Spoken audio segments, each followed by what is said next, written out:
जय जय श्यामा, जय जय श्याम, जय जय श्री वृंदावन धाम। पावन राधे तेरो नाम, पावन श्री वृंदावन धाम। श्री कृष्ण चरित अमृतम भाग 67। आज हम श्रवण करेंगे वृंदावन यात्रा। आइए शुरू करते हैं। कितने सुंदर लग रहे हैं सट कर सोते हुए बलराम कृष्ण। अपना एक हाथ बलराम ने अनुज कृष्ण के ऊपर रखा है। गहरी नींद में भी केश राशि बिखरी हुई कन्हाई करवट लेते हुए लिपट जाते हैं बलराम से। बलभद्र भी अपने अनुज को अपने में पाकर प्रसन्नता से भर उठी हैं और एक बार उठकर अपने छोटे भाई को देखा है, फिर गले लगाकर सो गए। इन दोनों भाइयों के श्री अंग से कमल की सुगंध निकल रही है। गलती से भौरे गवाक्ष में आ जाते हैं पर स्वयं को भ्रमित मानकर लौट भी जाते हैं। ब्रह्म मुहूर्त का समय होने को है पर अभी रात है।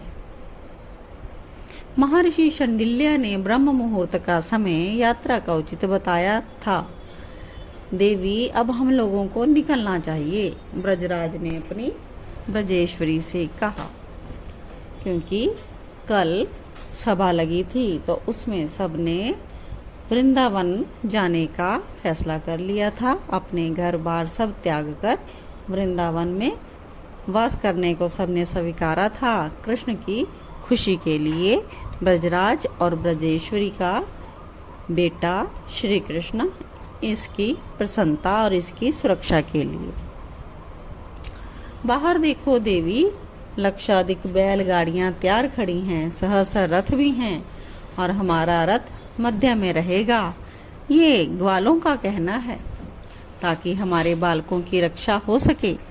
हमारे आसपास दंड चलाने वाले और विशेष धनुष लिए मल्ल चलेंगे। मल्ल जो योद्धा होते हैं वो वाले, कुश्ती लड़ने वाले। ब्रजराज अपनी भार्या यशोदा को बता रहे थे वृंदावन यात्रा के संबंध में। आगे आगे गौ चलेगी, वृषभ की संख्या अगिनत है। ये सब हमारे पास धन है, इनके पीछे हम चलेंगे। ब्रजरानी ने अपने महल से बाहर देखा। अनगिनत बैल गाड़ियां, अनगिनत रथ और पैदल चलने वाले भी बहुत थे। सबने अपने सामानों को अपनी अपनी गाड़ियों में रख लिया। बालक भी बहुत प्रसन्न थे। वो बैलगाड़ियों से उचक उचक कर देख रहे थे महल की ओर कि उनका कन्हैया कब आएगा। गोकुल त्यागने का किसी के मन में दुख नहीं था। हर ब्रजवासी, चाहे वो गोप हो या गोपी, चाहे वो बालक हो या वृद्ध, सबके मन में एकमात्र कन्हैया की ही चिंता थी। तात चिंता थी, इसलिए चिंतन भी स्वाभाविक बन रहा था। देवी, जाओ बालकों को उठा दो। देखो महर्षि शांडिल्य पधार रहे हैं। शंख ध्वनि करेंगे वे और तब हमारी यात्रा वृंदावन के लिए प्रस्थान करेगी। ठीक है। इतना कहकर ब्रजरानी भीतर महल में आ गई। सामान सब रख लिया गया है। मार्ग में कलेवा, फिर भोजन, ये सारी व्यवस्था हो चुकी है। बलभद्र और कन्हाई सो रहे हैं गहरी नींद में दोनों। पास में बैठ जाती है ब्रजरानी और दोनों बालकों को देखने लग जाती। मुग्ध है। समय का भान कहाँ रहता है जब कोई कन्हैया को देख लेता है। रोहिणी ने आकर झकझोरा, जीजी क्या कर रही हो? ब्रजरानी ने कहा, घबरा कर, क्या हुआ? जीजी, बाहर सब आपकी ही प्रतीक्षा में हैं। गोकुल के ग्वाल गोपी सब आ गए हैं। आप बालकों को लेकर आओ। और हाँ जीजी, कलेवा और भोजन की सारी व्यवस्था देख ली मैंने, सब ठीक है। अब आप शीघ्र पधारो बालकों को लेकर। इतना कहकर रोहिणी बाहर चली। ब्रजरानी ने हंसते हुए अपने ही सिर में हाथ मारा। मैं भी ना। फिर बालकों को उठाने लगी। पर इतनी जल्दी कैसे उठ जाएंगे ये दोनों। बोलती है, पुकारती है, लाला ये लाला उठ। और लाला करके फिर सो गए। दाऊ तू तो उठ जा, तू उठेगा तो तेरा भाई भी उठ जाएगा। दाऊ को उठाने का प्रयास करती है, पर दाऊ भी तो छोटे हैं, वो भी करवट बदलते हुए सो गए। जीजी शीघ्र करो, रोहिणी ने बाहर से फिर आवाज दी। रोहिणी तुम आ जाओ एक बार, ब्रजरानी ने जोर से कहा, क्योंकि दोनों बालकों को उठाना ब्रजरानी के लिए संभव नहीं है। रोहिणी आई, दाऊ को बड़े प्रेम से पुचकारते हुए गोद में लिया। रोहिणी ने, पर यशोदा नंदन इतना सरल कहाँ है, उठाने पर रोने लगा। ब्रजरानी ने कहा, अभी तो दिन भी नहीं हुआ, रात ही है, इतनी जल्दी क्या थी। मन ही मन ये कहते हुए फिर लाला को कहती, उठ लाला उठ, लाला वृंदावन जाना है। तात जैसे ही नंदन ने सुना वृंदावन जाना, नींद में भी इस श्री धाम का नाम सुनते ही उठ गए। दाऊ दादा उठो, चलो वृंदावन। दाऊ रोहिणी की गोद में थे और उठाने लगे कन्हैया। अनुज के उठाने पर अग्रज दादा उठ गए। अपने अनुज को देखकर मुस्कुराए। हाँ चलो, गोद से उतरकर बाहर की ओर भागे दोनों। अरे मुंह तो धो लो, यमुना में नहा लेंगे मैया, कन्हैया ही बोला। बाहर सब खड़े हैं। सखाओं ने जब देखा अपने कन्हैया को खुशी से झूम उठे। गोपों ने निहारा कन्हैया को तो निहाल हो गए। वृद्धों ने मन ही मन आशीष दिया कन्हैया को। मनसुख कन्हैया से चढ़कर चल रहा है ताकि उसे सब छू ना लें। मैंने लाठी को रात भर तेल पिलाया है, मधु मंगल ने कान में कहा कन्हैया। अच्छा, कन्हैया लाठी को दिखाते हैं मधु मंगल की। कंस को देखते ही भाग जाएगा, लाठी को तेल पिलाएगा तू, मनसुख मधु मंगल के लिए बोला। कंस की कपाल क्रिया कर दूंगा इसी लाठी से, समझ के रखा है तैने, मधु मंगल रोष करता है। गोपियां बाहर देख रही हैं बैलगाड़ी में बैठे बैठे, और कोई कोई पूछ रही है ब्रजरानी का रथ कहाँ है, वो किस तरफ बैठेंगी ताकि ये कन्हैया को देख सकें। दूध कटोरा में ही लेकर आ गई ब्रजरानी। सब गोकुल की महिलाएं एक साथ हंसी। तुम तो यही दूध ले आई रानी, क्या करूं, ये लाला है ना, मानता ही नहीं। अब तुम इस रथ में बैठ जाओ रोहिणी, और तुम लाला को अपने साथ में रखो। बलभद्र, मनसुख तो ये सब तुम्हारे साथ में ही रहेंगे, ब्रजराज ने ब्रजेश्वर से कहा। और आपका रथ, ब्रजेश्वरी ने पूछा।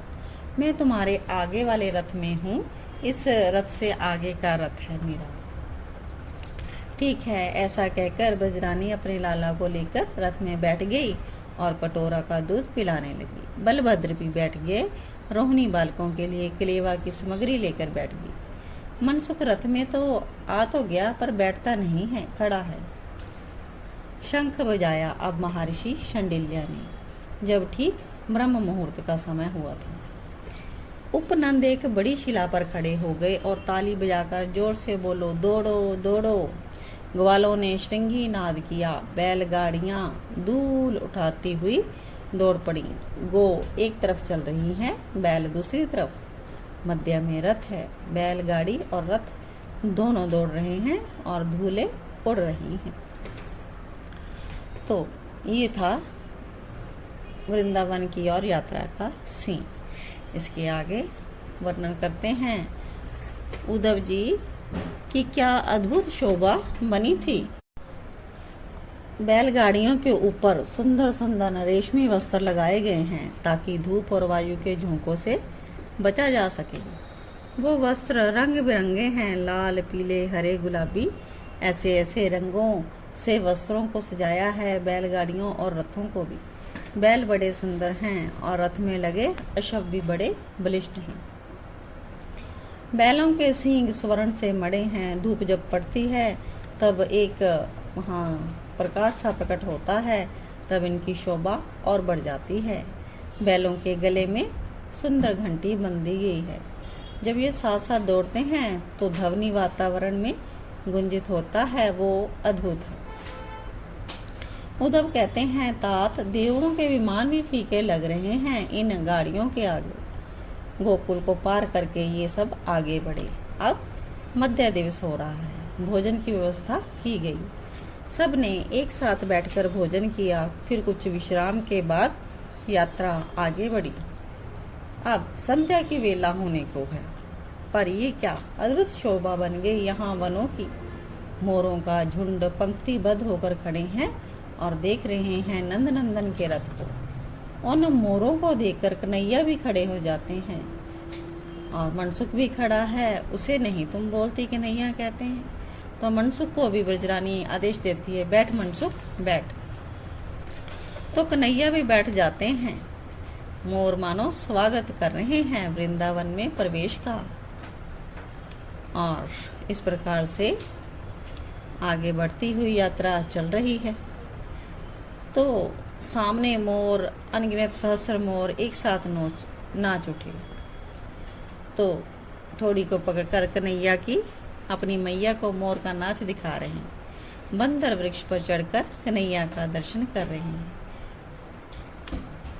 बैलगाड़ियां रुक गईं, गो रुक गईं, क्योंकि यमुना आ गई है। यमुना को पार करते ही वृंदावन आएगा। कन्हैया उतर गए। बलभद्र मनसुख सब सखा उतरकर भागे कन्हैया के पीछे और दौड़ते हुए ब्रजराज के पास गए। प्रसन्न होकर ब्रजराज ने कन्हैया को अपनी गोद में ले लिया। महर्षि ने कहा, ब्रजराज आज यहीं विश्राम किया जाए, नौका की व्यवस्था कल होगी। बैलगाड़ियों को सजाकर उसी में आज रात्रि विश्राम करेंगे। बालकों को कुछ खिला दो और बाकी लोग भी विश्राम करें और भोजन खाएं।